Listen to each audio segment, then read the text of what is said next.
पछि को हो कस्तो हो तिनीहरू त एकदम कारवाह हुनुपर्छ।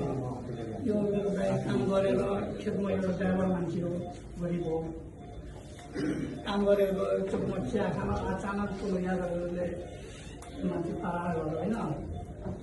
अनि गरिसकेपछि त पछि मान्छेहरू थाहा पायो अनि उठाएर हामीहरू ल्याइसकेपछि एम्बुलेन्स पाउँदैन। अनि तुरन्तै म डिएसपी साहबले फोन गरेँ, दाइ यहाँ यस्तो यस्तो भइसकेको छ, गाडी पठाइदिनु पऱ्यो, त्यहाँ ब्राह्मणसम्म पुऱ्याइदिनु पऱ्यो, कुनै एम्बुलेन्समा मान्दैन भन्छ। पुलिस गाडी त हुँदैन, तर पनि म हेल्प गर्दैछु। अनि इटरी एउटा डिएसपी त्यहाँ बस्ती गर्दै रहेछ काम गर्नु, त्यसको नम्बर थियो। अनि त्यो यहाँ आएर घरमा विराटनगरको एम्बुलेन्स बोलाएर 1:30 बजे राति अनि त्यहाँदेखि बर्जुसम्म, देवानगरदेखि बर्जुसम्म स्कुटिङ गरेर कटाएर अनि बल्ल यहाँ आएर, तर पनि यसले राति बेलुका 6-7 बजीतिर, अनि तर पनि यसले मुटुमा ब्लड जम्नु हावा पस्यो। नत्र त्यो दिन बेलामा यहाँ ल्याउन सक्दैन थियो हामी, त्यही यो बढिदिन्थ्यो। अहिले हामीसँग कतार गर्न सक्छ छैन, त्यस्तो अवस्था छ।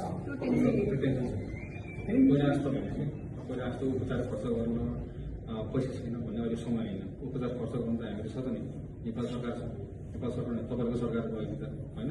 त्यो खर्च पानीमा निको हुनु पऱ्यो कि, बुझ्नुभयो, निको हुनु पऱ्यो। अनि त्यो जसले यस्तो गर्यो उनीहरूले कारवाही हुनु पऱ्यो कि। मेन कुरा चाहे हिन्दू होस् कि मुस्लिम होस् होइन, यसले यस्तो कार्य गर्नु न, त्यो 7 पुस्ता त्यसले याद होस्। यो पुरै नेपालमा यसको यो दङ्ग फैलाएर यसको जो मान्छेहरू परिरहेको छ, राम्रो मान्छे परेको छ नि, जुन मान्छेले आगो लागेको छ। त्यो अचानक अब त्यो तपाईँ हजुरले के थाहा, अब म बिदा लिन्छु भने यस्तो घटना हुन्छ। अब भन्छ त्यो डिएसपीको गल्ती हो, डिएसपीले एसपीले त्यो बिदा गरेर त्यो मुस्लिमसँग मिलेर यस्तो गरेको छ, लाइन काटेको छ, त्यो सम्भव छ छैन। जुन मान्छे पुलिसले त छानबिन गरिरहेको छ नि त, जसको गल्ती हो त्यसले त कारवाही पाउनु पर्यो नि त त्यो मान्छेले, त्यो त पुलिसको काम हो।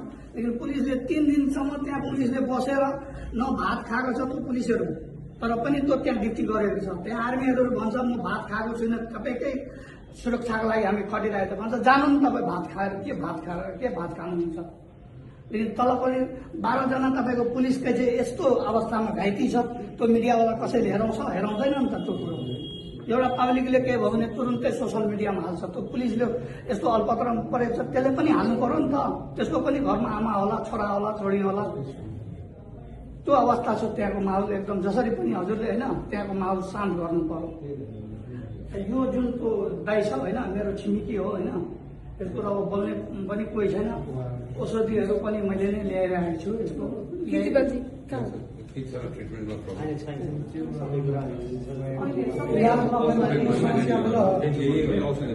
इलाजमा कुनै समस्या होला?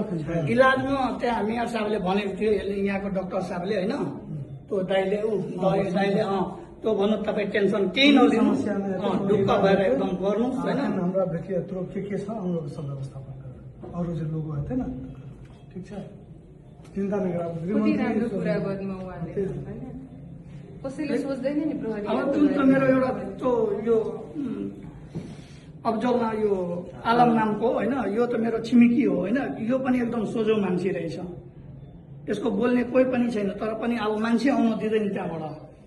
अहिले अब भात खान यस्तो अवस्था परेको छ, मलाई नै थाहा छ कस्तो